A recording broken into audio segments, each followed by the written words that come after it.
Hey everybody, it's Brett from Irrational Radio. I've been seeing on the subreddits, the D&D subreddits lately, a lot of talk about world building, what methods there are, what people do in order to create their homebrew worlds.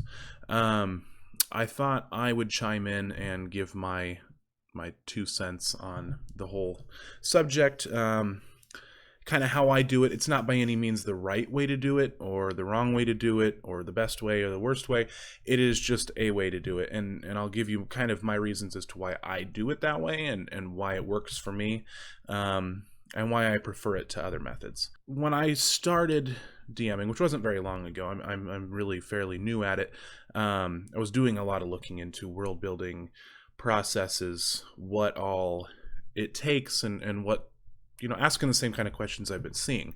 It always kind of came down to 3 different methods. 2, and then there's a third that mixes in there sometimes. There's the start big and work inward, where you create the world at large, and you move down, getting smaller, doing a country, then doing a community of cities, and then doing the starting town. It's a really I feel like doing it that way would be a really long process, would take a lot of work, and there would be a lot of information to reference. And that's my biggest thing, is how much information do I have to look for when I'm doing it, when I'm DMing, because that slows the game down. It breaks immersion. It makes it seem forced, and it's just not right. That's my biggest problem with that and the amount of work on the front end of things. The second method I see is to start small and work outward, where you would start making the beginning city and then its surrounding areas and their inhabitants and what they're doing, then moving to a country. As the PCs move out of their starting city, introducing more and more as they go. The problem I have with that is it's harder to be immersive at the beginning, because you don't know what the country is, you don't know what the world's like, you don't know what events are happening at large.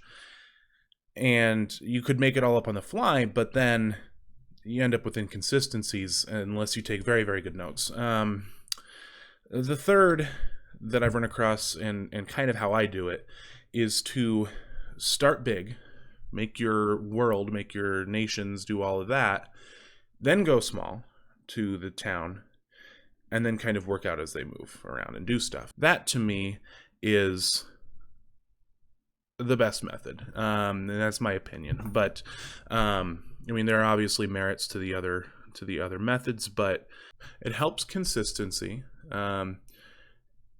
It prevents you from saying something on the fly that later will conflict with your world because you hadn't created it yet. In this case, say I make the whole world, and then I create a nation for humans and a nation for elves and a nation for dwarves or something like that. I know those already exist. I have some notes on what they are. And I don't have to have a lot, just enough that as they come across things, that I can kind of chime in about them, or I can give them little inklings or little things about what's going on, and I don't have to make it up. It allows you to establish problems or events at large right at the beginning. So, for instance, in my current setting, the Dragonborn and dragons, or the Dragonborn are summoning the dragons, reviving the dragons from the dead from long ago, and they are attacking the Minotaur nation of Caracas. And there's a big conflict there, and they are so far away from that, but little bits of it, they hear things about it. And so which kind of leads into the third reason why I like it. It really adds to the immersion. It feels like the world's living around them, because you have something else you're preparing that they're not directly interacting with. That being said, I'll kind of go through my process and how I do it, where I start, and kind of my steps to creating a world. This should, if you follow the steps, you should be able to very quickly create a setting, so you're not spending months creating a setting for your players to play in. The first thing that I do is I make a world map. That can be done a number of different ways. There's tutorials on how to do it in GIMP or Photoshop. You could just draw it on a piece of paper. I used a website called bl.ox.org. I'll put the link in the description below. It's very cool. It's being updated very frequently. When I used this 6 months ago, it didn't have half the functionality it has now, so the information I give you on it is a bit outdated, but it's where I started with my world map. It formats the image in a way it's like a vector image, so it doesn't really work very well with pulling it from the website and then opening it elsewhere. So I really just kind of used it as a basis. It comes up with country names, with trade routes, with where cities are, all that stuff on a world map that it randomly generates. I took the names and the cities and trade routes and everything out of it, and I just used the land masses because I thought they looked really neat. And they put the country borders in for you, which look really cool. And so I just left all that and then put my own names and my own people in there. It didn't quite have the functionality because of the inability for me to pull it, put it in GIMP, and then use it. But yeah, check it out. It's down in the description below. It's very neat if you don't want to spend 3 days making a map or whatever, or you don't have the artistic talent to do it with, on paper. It's a good place to start. All you really need are the continents, who populates them, to think about where the borders are and what conflicts may exist or events might be happening because of the geography.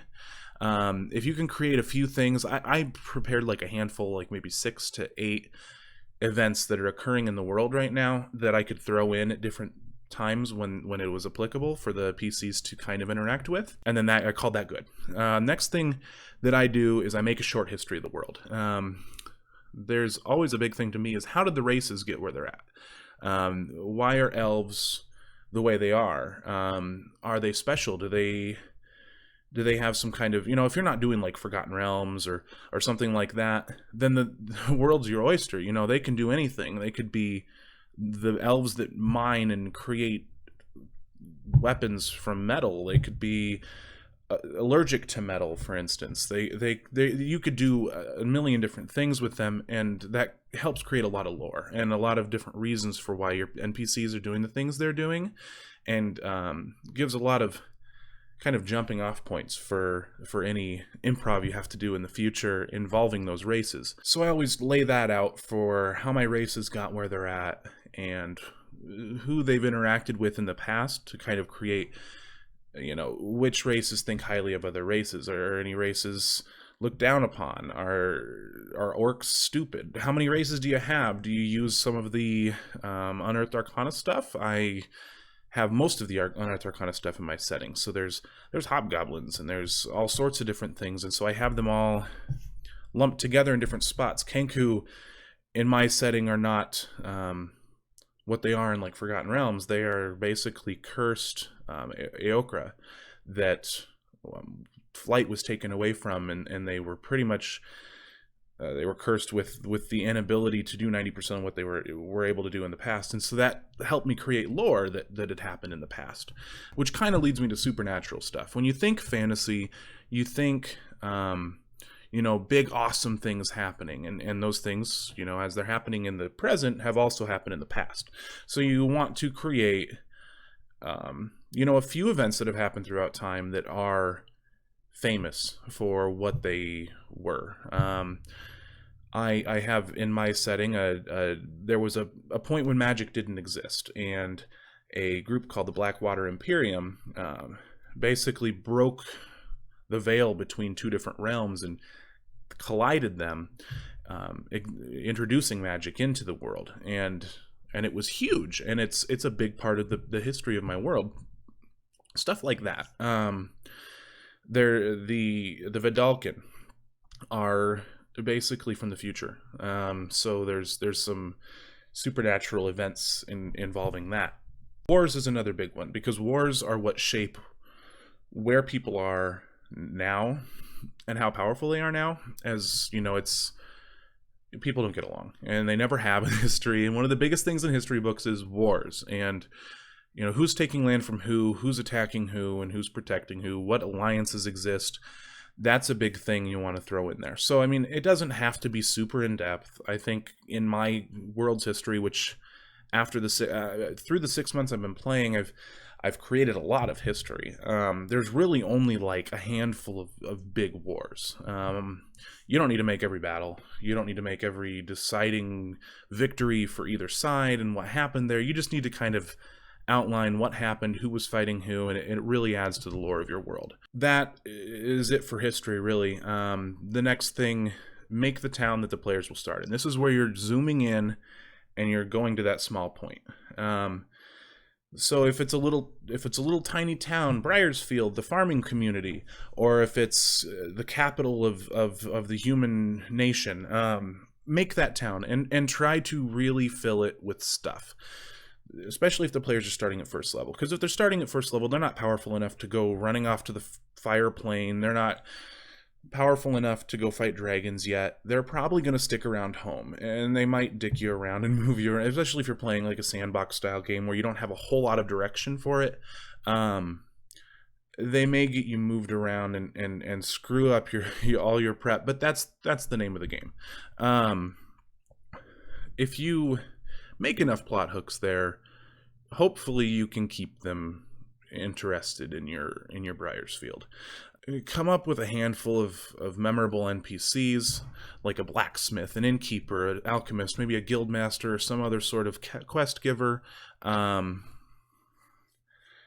The more the better, really, for your starting town. They're probably going to be there for a while and interact with a lot of different people.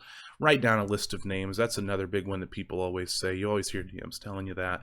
Because Brad the Farmer is... every farmer's named Brad the Farmer when you don't have a name on hand. So, come up with a list of names for each race. And if you're like me and you're big on spreadsheets and random generators, then use a random generator.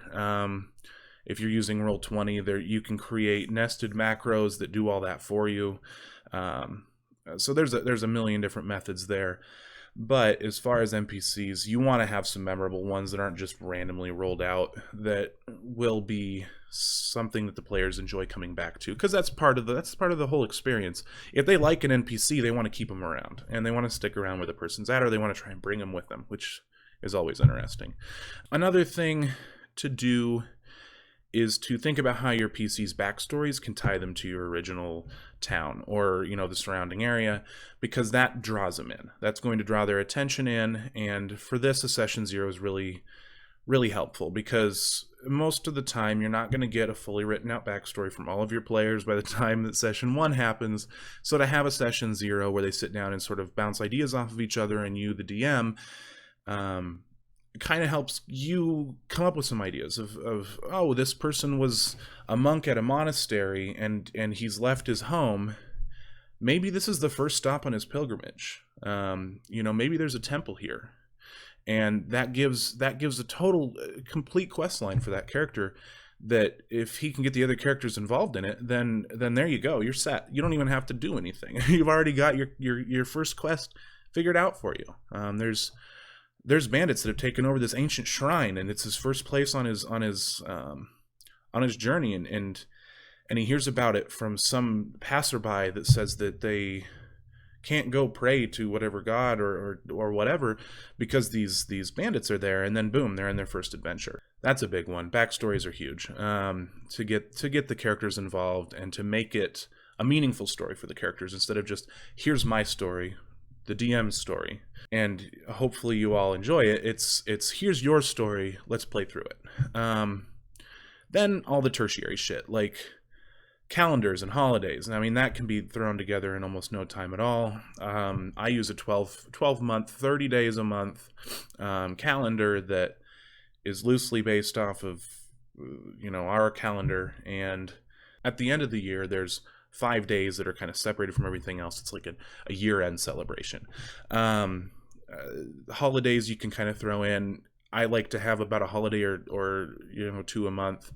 Some bigger than others, and your short history will play into that, because you can look at wars, and they make holidays about great battles. They make holidays about bountiful harvests. They have a summer and a winter equinox. There are the sowing days. There are the harvest days.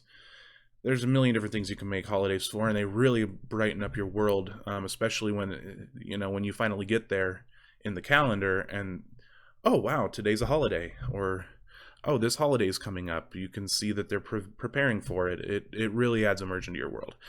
Current events, you can pull a lot from your world map when you were creating that and figuring out what events may be existing between the different continents, and where they're placed at. Current events are big. I kind of went into that earlier, but it really draws players into what's happening behind the scenes, and has quests for you to kind of brew up for them in the time being, because that's what they're going to be dealing with when they're 15th level, when they're 10th level, whatever level. For later on, they're going to be probably dealing with that specific current event if it's gotten out of hand. Gods are big, unless you're doing Forgotten Realms or something, in which case you probably don't need to watch this video. Gods, I feel like every race has their own pantheon typically, or closely related races would have a similar pantheon, and they're a lot of times in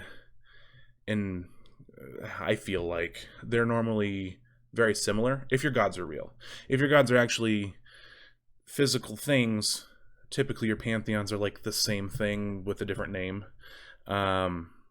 maybe a slightly different manifestation to them. For instance, my dwarves are all the champions. They're champions that have existed in the past that they have immortalized, because of what they've done. My elves don't worship gods, they worship ideals. There's old gods and new gods that are basically the same gods with different names. There's a monotheistic religion that was a big problem in the past and has reformed since then, and is quite a bit better now. And then there's other gods too. There's dragon gods that exist, but I mean, that with a little bit of thought and creativity, you can come up with a gods list. And it doesn't have to be big. You could have a monotheistic world, or I don't know what it's called when there's just two, good and evil, but there's that one. You could do that. Or you could make a huge Roman pantheon. But that's another big thing, because that's a lot of what causes people to do the things they do, because they're devout or whatever. Having that in your back pocket is nice as well. And the last thing in the tertiary column would be factions. And factions are probably the most difficult thing, because realistically there's thousands of factions. I would just do some of the big ones that exist in your area. If there's like a group that advocates for magic, if there's a thieves guild, if there is an adventurers guild, all those things, and kind of how they interact with each other, kind of on the same level as how the countries interact with each other, but more on a local level. They're almost like companies, if you will, in how they feel about each other, if they work together, if they don't, and and write up a short description for those, maybe who runs it and who is in charge of it, and how they, what they do, what they stand for, and maybe what their presence is in the area, or how powerful they are. Just so you kind of have those to pull from as well. And then if somebody goes, I want to be a wizard extraordinaire, and I want to go train at the College of Magic or something, then you have that, and you already know who they're talking to, and you just have to shit a couple of NPCs out with your random generator for them to talk to while they're there, and then give them some quests. It's pretty straightforward. So basically, this is my system. It's kind of how I use to put it all together, and then you just kind of repeat the short history and the towns, and how their backstories might involve in the area, and then update your events as things happen